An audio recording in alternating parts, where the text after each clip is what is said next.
Within the past few days, I have really been thinking about what makes stories, specifically in anime, so good and rich with flavor.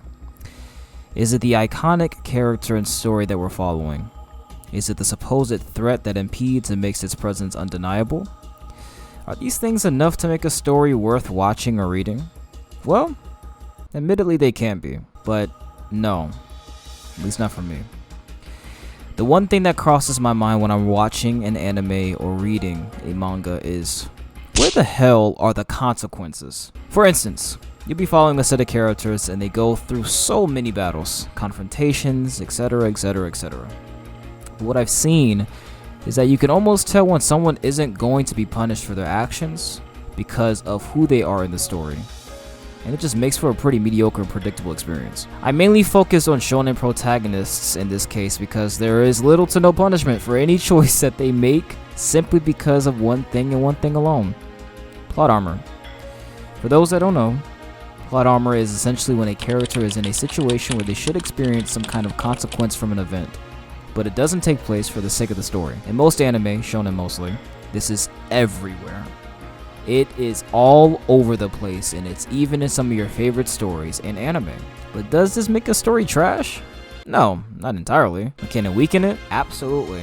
By a lot. So much so I would even argue that some arcs have been significantly impacted because of this. And so with that being said, I would like to focus on an anime that does the opposite. An anime that not only punishes their characters for their actions, as well as the world that they are in, but how it can make for a pretty good story overall. So good, I would say that the replay value is pretty high. The tension is pretty high, and for a lot of people, it is one of their favorites. Cyberpunk Edgerunners.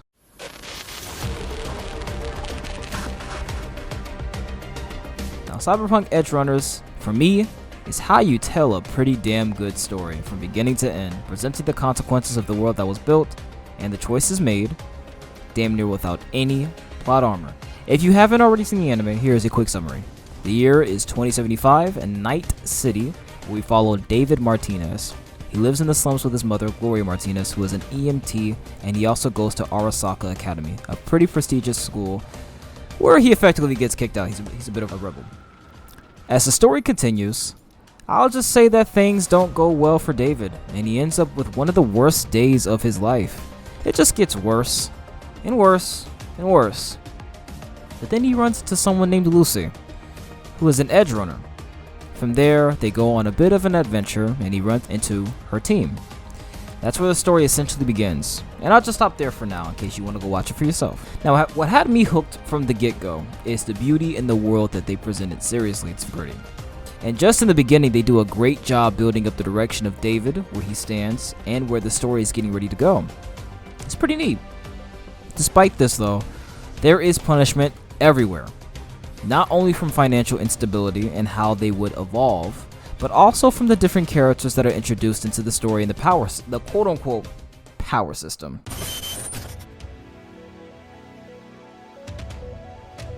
Now I use that word loosely because this is pretty devoid of anything magic related, but it still applies. Most people in this world have cyberware, which can be used for a variety of tasks. Things like hacking into different systems to overall combat. Now David, in the beginning, has none, so he can hardly keep up or be of any use until he gets his hands on some pretty neat cyberware. Ironically, this is actually how he meets Lucy's team. But the main punishments presented are two things. One, not everyone can use certain cyberware. It just really depends on whether your body can handle it. And two, even if it can, you can only go so far since humans are organic and cyberware is, well, cyberware. It's like a bunch of metal stuff. And if too much of it is in one body, they will enter something known as cyberpsychosis. When someone enters cyberpsychosis, it's pretty much GG's, it's over. You pretty much have to kill them and take them out. There are immunoblockers which can help treat it, but if anything, it only suppresses the effects, at least in this story. I don't know if it differs in the game. But those are essentially the consequences in this world, and every character you follow are punished by all of these factors in one way or another. From being betrayed, to being attacked, to succumbing to the effects of their actions and cyberware, it is very, very effective. Throughout the story, you see these characters in a variety of situations that make you laugh, that make you cry, and that makes you get pretty hype. It's a very action-intensive story, and in my opinion, it's not perfect by any means, but it checks off so many boxes in my book. When I tell you I could read this thing and enjoy it just as much as I did watching it, I am not lying to you. But like I said earlier, this is an example of how a story presents itself, and little to no plot armor applies. Every single character experiences something that they can't run from.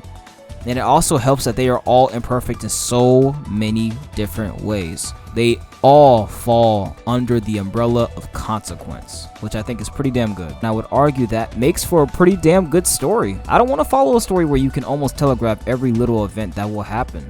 I like to be surprised and to not know what will happen or take place next, or how things will end. Even though in most cases fantasy is the core element, I just think there are ways that it can be used to entice a story. But from what I've been seeing, especially as of late, it can just weaken an arc, a battle, or worse, a story altogether. Thank you guys for watching. Thank you guys for tuning in. I really hope you